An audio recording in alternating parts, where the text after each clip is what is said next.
Well, welcome to the Hot Lava Podcast. Kevin Acee, Padres beat writer for the Union-Tribune. Ryan Finley, sports editor of the Union-Tribune, joins me. Padres, Phillies, 3 games to end the proverbial or traditional first half. Ryan, where would you like to start? Kevin, I was hoping that the Padres would have either swept the Diamondbacks, cementing their place as buyers and as contenders, or even had they been swept by the Diamondbacks, I think we'd have a better idea of where they stood in the world. So naturally what happens is they split a 4-game series. What did we learn about them in this 4-game series, and how does this change our opinion of them heading into the All-Star break and heading into the trade deadline? It does not change anything. I want to promise everyone, the Padres are buyers. Stop talking anyone about them being sellers. You're talking to me directly, aren't you, Kevin? Sorry. I'm sorry.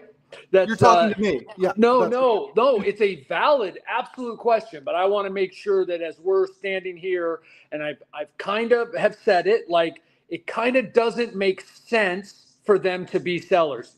Again, I could write you 2,000 words right now on why it makes sense for them to be sellers. But then there's all these ideas, right? And then there's the fact that they have put together this $200 million team with Luis Arraez gone next year, Michael King gone next year, Dylan Cease gone next year, Robert Suarez probably gone next year, Manny Machado, 32, now 33, Xander Bogaerts, 32, about to be 33. A year of Fernando Tatis Jr.'s prime. You just don't throw that away when you're 6, 7, 8, or even 5 games over 500, because the Padres will probably be one of those at the trade or at the All-Star break, and then heck, probably at the trade deadline too. And I get it. I'm the guy who has to find a new way to write about this crappy offense every day. No one besides Victor Rodriguez and the players going through it, and Mike Schilt, is more aware of how this offense is so freaking scary in terms of, like, what could they possibly do? But you just don't throw that away. And I have been assured the Padres are not sellers. Wow. If the Padres are buyers, we've talked about them needing a bat and them needing some arms, but it has become more and more apparent to me with almost every game that catcher has become an issue. They're pinch hitting. They're starting Martin Maldonado more often than not. More often than not, they're pinch hitting for him early in games. It seems as if the catcher spot keeps coming up in big situations and keeps, frankly, not delivering. What's the latest there? So here's the thing that sort of just occurred to me, like just this way, as you said it, because it is true that the catcher spot seems to be coming up in big situations. But this goes along with something I've been preaching. Do you know why it seems like he's coming up in big situations all the time? Because the Padres are never leading by 4 or 5 runs. Every at-bat is a big situation. And so then that goes along with what I've been saying, which is, if the guys they're paying and expecting to perform were doing better, it wouldn't be that big a deal. So I just wanted to say that before I absolutely 100% affirm, as you know, I've written about it several times, it cannot keep going like this at catcher. So I am virtually certain that Luis Campusano will be up at some point. Now, he played last night, and so it's leading to me to believe in that you've already set up, you've already had, Berger tonight, so that would be, would that be Maldonado again? Wow. Darvish? No, they've got to switch something up here. Maldonado also catches Darvish. What are we going to do here? But what I'm saying is, like, the catchers have already sort of started to prepare with the pitchers. They know them. You're going into the break. Maybe you don't bring up Campusano until after the break. But I've talked to too many people and I've tried to delicately explain that not everyone, just like with most things in the organization or in any organization, there is not 100% agreement on what you do here. And some people, guy filling out the lineup card, really value what the catchers bring behind the plate and what Maldonado brings behind the plate. And no one, by the way, is pounding the table going, Campusano's our answer. No one is doing that. If Campusano's up here, don't think that, like, Padres have put all the eggs in the Campusano basket. Because the only way that's happened is if they have to, and they can't find another catcher. But the thought is that, look, he has earned his way to get another chance, and we're giving him the spot of a guy who can't hit. Right, and that has to be it. I know it's too soon to say, but is the idea that he would take the place of Maldonado or of Diaz? Of Maldonado. That's Okay. the what I hear in terms of the lament. Look, Diaz much better? No. But by comparison, you can't even put them in the same group. I mean, Diaz can, of course, Maldonado can run into one on the first pitch too. But Diaz has shot some balls the other way through the hole. Diaz has drawn more walks. Diaz has blocked better. Has thrown pretty much as well. The problem here too is that Maldonado's turns 39 in a month, and he might be handling the pitching staff really well, though Dylan Cease's ERA, and I'm not down on Maldonado, man. Look, there's so much we don't know about what catchers do. I am fully willing to say Maldonado has helped this pitching staff based on what I've seen, what I've heard. But Diaz is the superior catcher at this point, probably on a consistent basis. Right. Maldonado made a very nice throw to second base last night. But again, when you're having to cherry pick things that they do well, I think that may even emphasize just how not well they've done.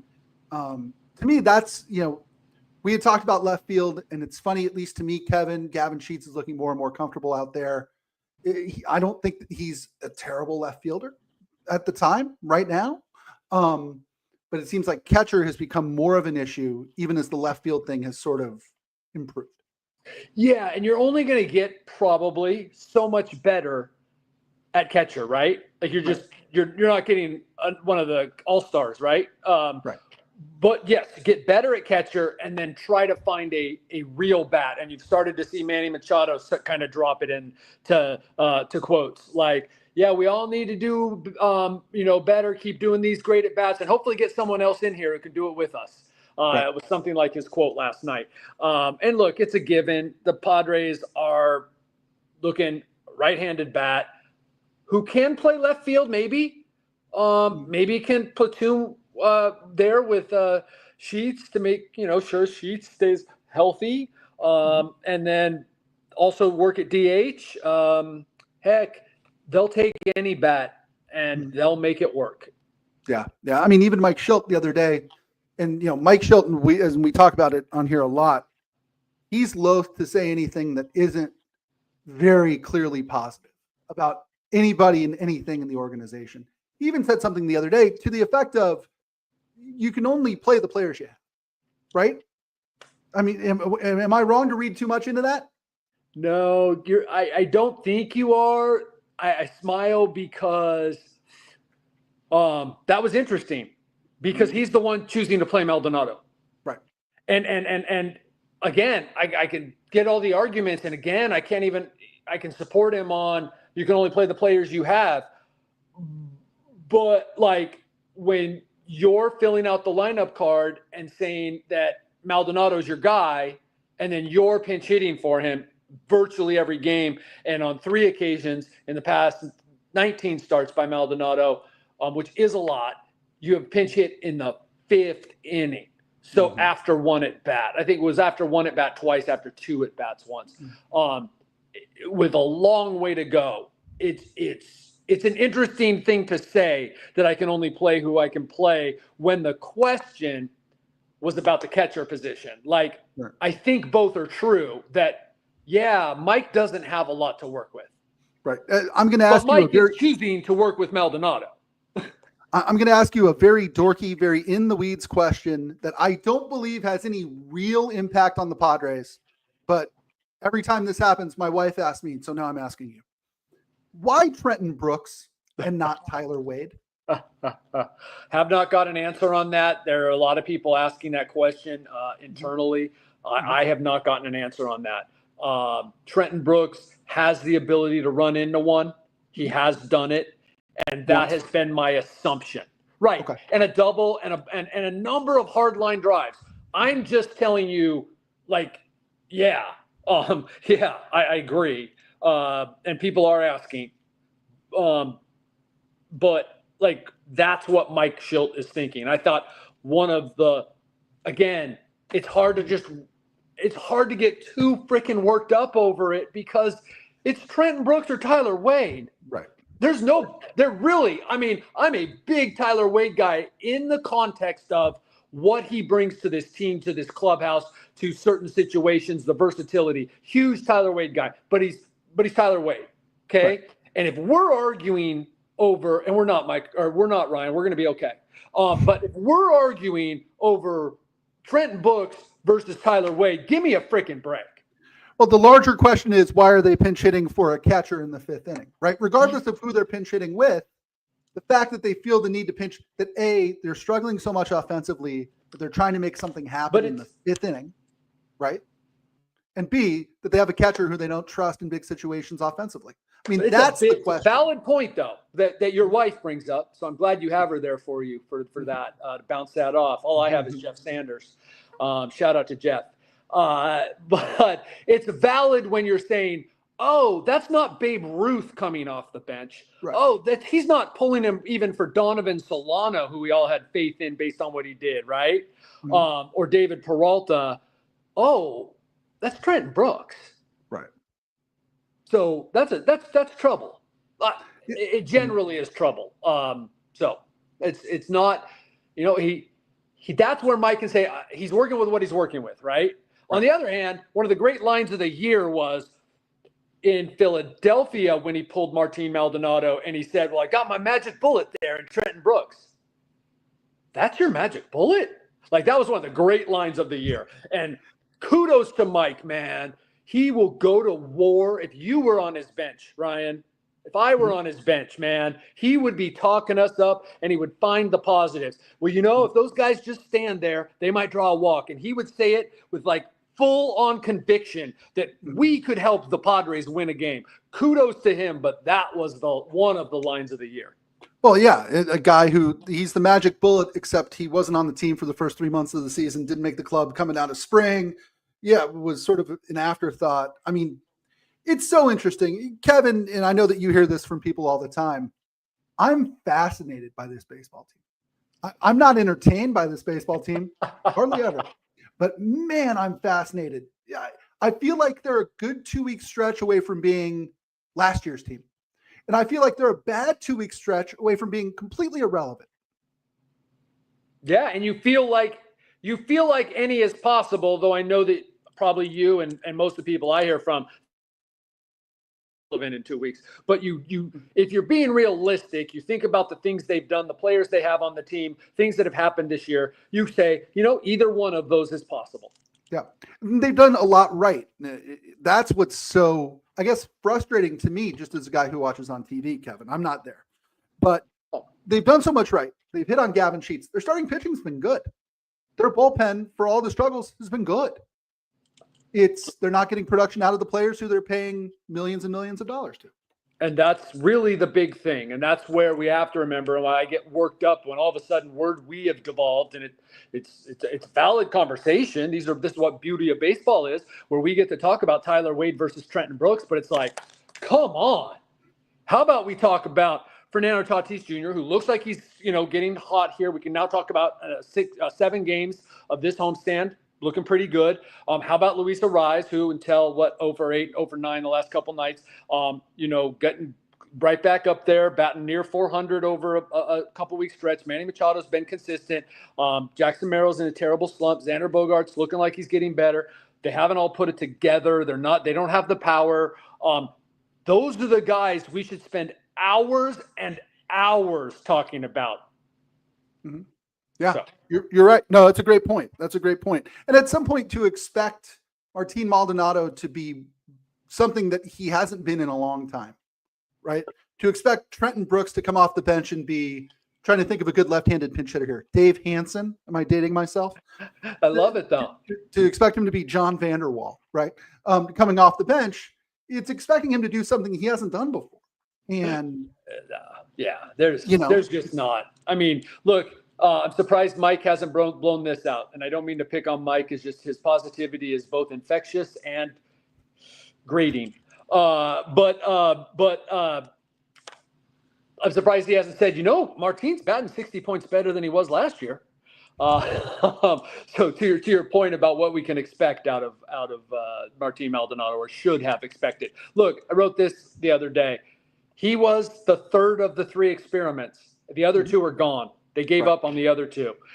Martin Maldonado had a longer leash than Yuli Gurriel and Jason Hayward because he has a skill set and that is valued and that has probably now run its course as well.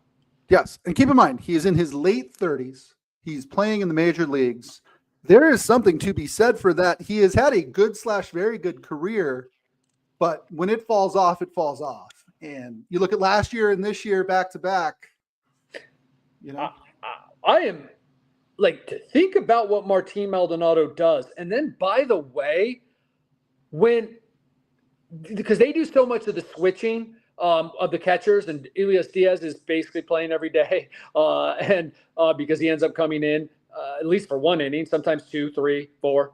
But Martin Maldonado gets taken out in the 5th. He's the guy out warming up the pitcher for the rest of the innings, meaning he's bending down, 39 years old, playing catcher. That's just incredible. Don't throw Yadi Molina at me because, guess what? That's Hall of Fame material, right? You just can't do that, right?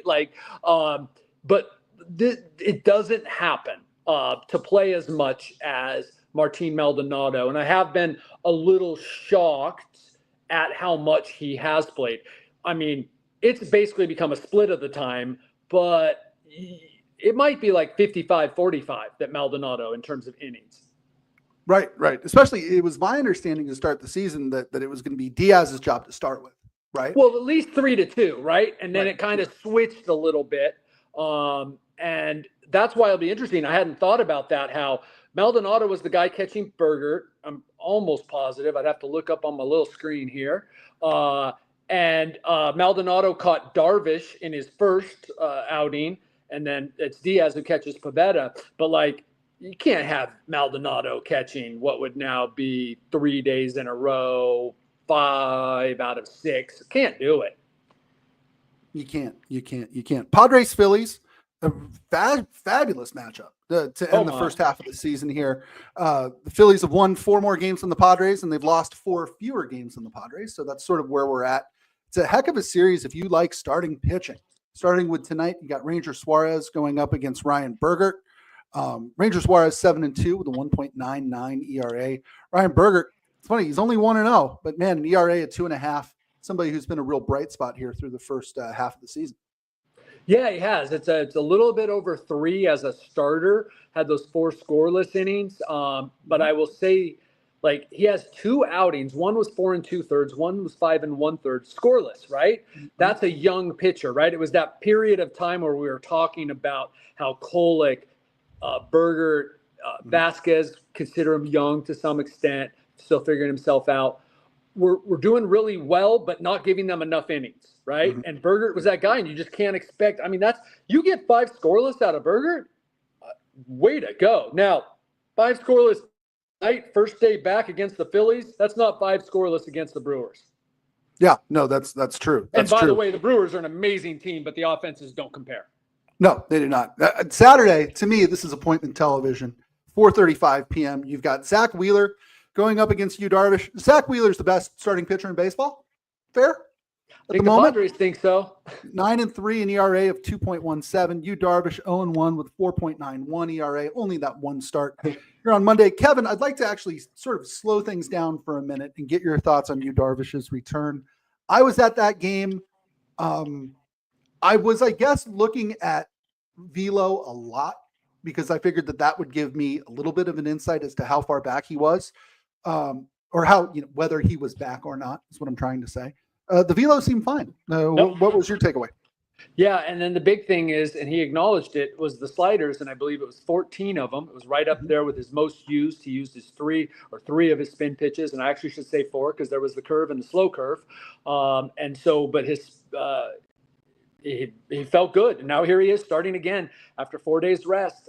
So like, that's a really, really positive sign. Now, that first inning, you were like, oh my gosh, that's vintage Yu Darvish. You got to be kidding me. What was it, like 9 pitches, 7 strikes? Guys could, were swinging. They might as well have been throwing the bats. It was awesome. And, then a little bit of the command came in, and I'm assuming, or it'd be easy to attribute that to time off.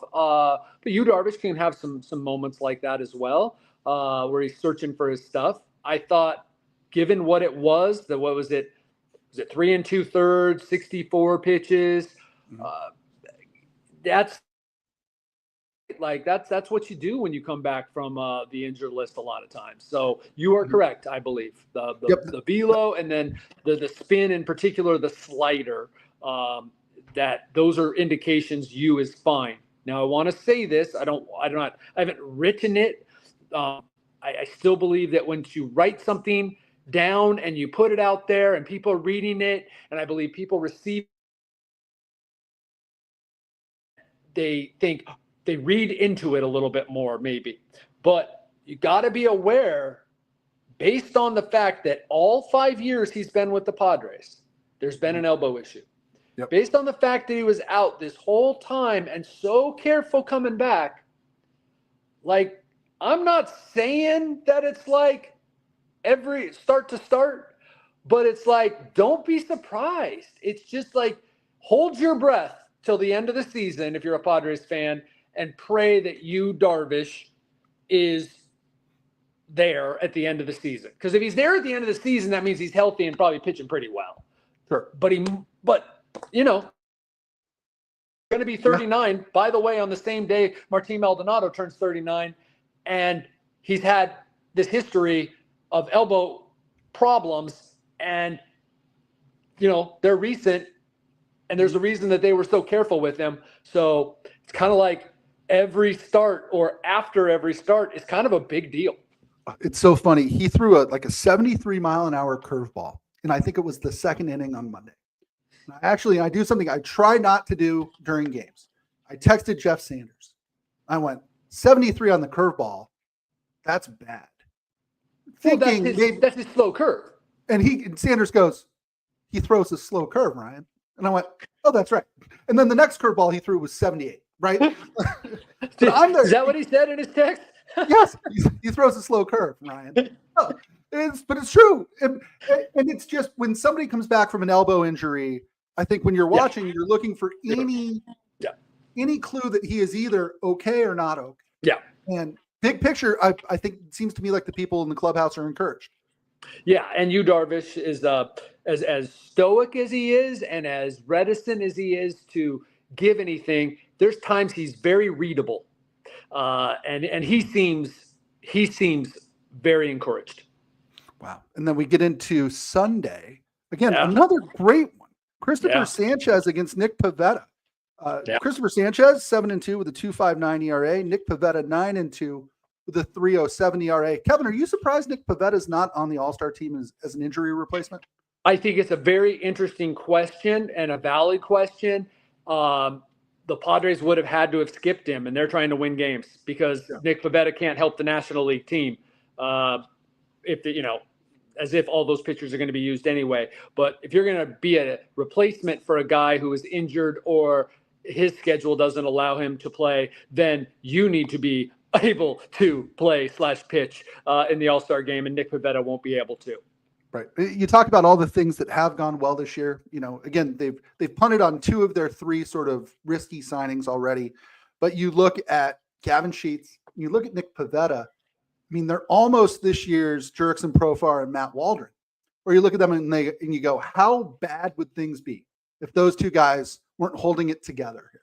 Everything went really well last year, and it hasn't this year, as in Waldron, Profar, Peralta, Solano, and this year it's Sheets. And you have to put Sheets at the top because he's costing them $1.6 million. Yep. You have to look at Nick Pivetta as I believe, $11 million annual average.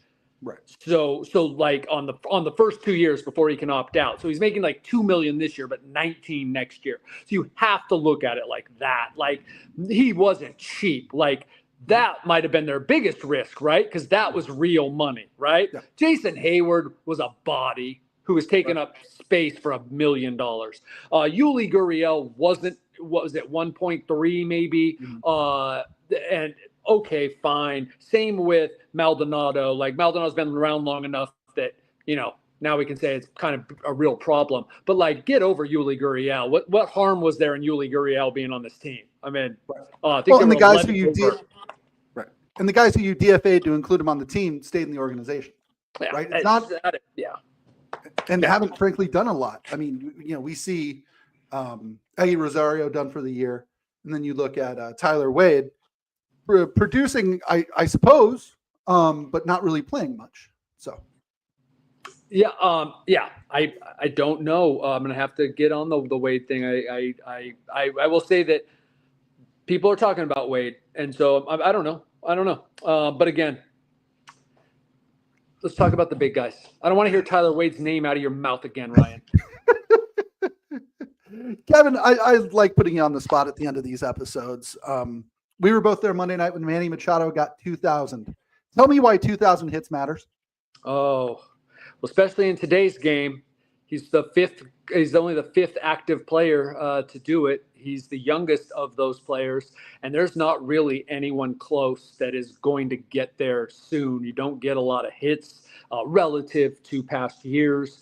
Was there 268 all time, which means it's already this exclusive is at 2% of all position players. It's less than 2% of all position players. It's incredibly special. But then when you think that we are actually with a straight face saying that Manny Machado has a chance for 3,000, and he might have the best chance, even though Freddie Freeman has a pretty good chance, he's 35, and got to keep healthy and a lot of hits. Altuve's slowed down a bit.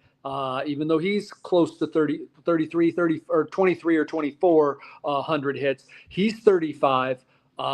Manny Machado getting it at his age, also with the power, is just it really is remarkable. Now, he started at 20 years old. He plays every day. To me, that's his greatest attribute. And obviously, there's a lot of great attributes, but he plays every day and he's that good. That's really remarkable. I just think it was a fantastic moment. If he could get to 3,000 hits and 500 home runs as a Padre, it's within the realm of possibility. It certainly is. It absolutely is. If he were to do both of those things, I think, and it's a conversation for another day, I think you would be talking about him as sort of co-Mr. Padre. And I know that that's blasphemous, but I think there's a non-zero chance he could go down as right there with Tony Gwynn. I'm going to leave you on an island on that one. No, I'm just kidding. Ryan, yeah, look, I think that I want to make sure that I'm defending you right now as you are a lifelong follower of this team. You know more about the history of this team than I do. You know this team and you revere Tony Gwynn. And so that is the context with which you say such a thing. And you did qualify it by saying, it's within the realm of possibility.